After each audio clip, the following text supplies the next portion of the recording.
શક્તિ. તો નારી શક્તિ આજની થોડી છે. નારી છે તો સંસાર છે. સ્ત્રીથી જ ભગવાનને પણ જન્મ લેવો પડે તો બાળક બનવા અને સંસારને માણવા, માનો પ્રેમ શું હોય છે એ જાણવા. સ્ત્રીઓની તો ઘણી બધી કથા છે કે સીતા 14 વર્ષ વનમાં ગઈ, 2 પુત્રને જન્મ આપ્યો અને ધરતીમાં સમાઈ ગઈ.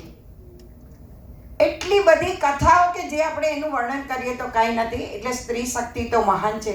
સ્ત્રી વિના સૂનો સંસાર, અને સ્ત્રી વિના ઘર નથી. ઘર બનાવવું હોય ને તો મકાન બનાવીએ છીએ, 32 લાખનું કરોડ રૂપિયાનું આપણે ઘર લઈએ છીએ, પણ સ્ત્રી એ ઘર બનાવે છે, મકાન નહીં. એટલે સ્ત્રીની જરૂરિયાત, સ્ત્રીની અગત્ય, અને દરેક સ્ત્રી પોતાને માટે તો જીવવું જ જોઈએ.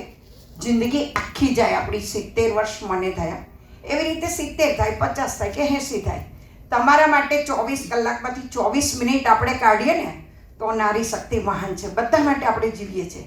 પતિ પત્ની જન્મ્યા ત્યારથી, માતા પિતા ભાઈ બાળકો પતિ, પણ જ્યારે આપણા માટે 24 મિનિટ જીવીશું ને તો એ આપણી જિંદગી સાર્થક થશે. અને દરેક સ્ત્રીઓએ, હું નથી કહેતી, પોતાના માટે હંમેશા હસતા રહો. રડવું બહુ સહેલું છે અને રડાવવું પણ બહુ સહેલું છે. એક વાક્ય કહીશ ને તો હમણાં બધા રડવા માંડશે, પણ હસાવવું એ સૌથી અઘરા છે. આપણે એકલા જ રડીએ, અંદર જ રડીએ, શા માટે 100 જણને રડાવીએ? હસતા રહો ને હસાવતા રહો તો આપણી જિંદગીમાં ક્યારેય આપણે આ ડૉક્ટરોના લેક્ચર ન ભરવા પડે કે ઘર ન ભરવા પડે. ક્યારેય તમે દિલમાં દર્દ ન લાવો.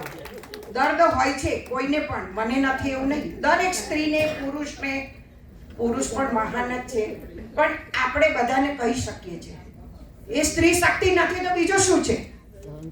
આપણે બેનપણીને કહીએ, પતિને કહીએ, બધાની આગળ રડી લઈએ, હસી લઈએ, પણ આપણું દર્દ ઓછું થઈ જાય તો આપણને રોગ જ ના આવે. જ્યારે પુરુષ તો કોઈને નથી કહી શકતું. તો વિચારો કે પુરુષ તો બિચારો કેટલો.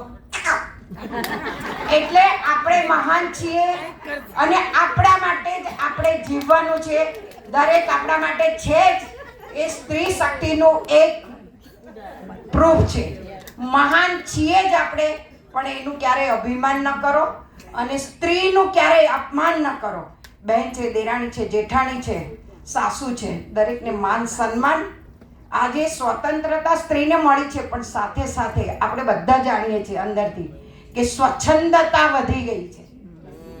એટલે એ સ્વચ્છંદતા ન વધે, આપણી રીતે આપણે કેળવીએ. મોબાઈલનો ઉપયોગ ઓછો કરીએ, પરિવાર સાથે બેસીએ.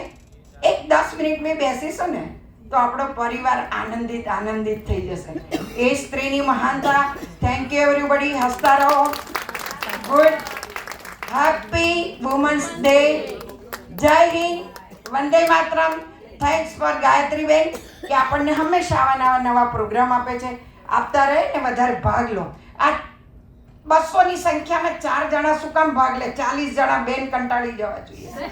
યસ, ઘરમાં કેવા ઝઘડીએ છે. તો બોલતા શીખો અને અંદરનો ઉભરો કાઢો. Thank you everybody. Pratiksha Modi.